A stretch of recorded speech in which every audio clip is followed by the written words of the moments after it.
আসসালামু আলাইকুম। যে যেখান থেকে আমার ভিডিও দেখছেন এবং আমার কথা শুনছেন সকলকে জানাই সাদর সম্ভাষণ।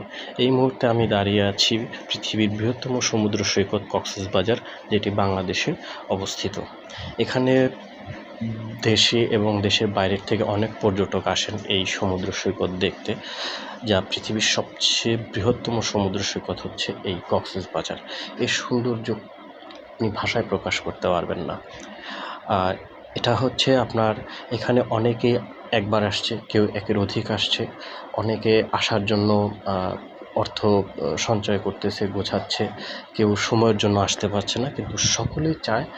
আর সকল চায় না, আমার বিশ্বাস সকলের আসা উচিত একবার এই কক্সবাজার। এই ওয়েদারটা এমন একটা সময়, আমি এখন দাঁড়িয়ে আছি, না সন্ধ্যা না রাত, না গরম না ঠান্ডা, খুবই সুন্দর একটা মিষ্টি সময় আমি এখন আছি। আপনারা দেখতে পাচ্ছেন এটা হচ্ছে কক্সবাজারের যে বোতল পর্যটকরা ফেলে দিয়ে যায়, সেই বোতল দিয়ে, প্লাস্টিক দিয়ে এগুলো তৈরি।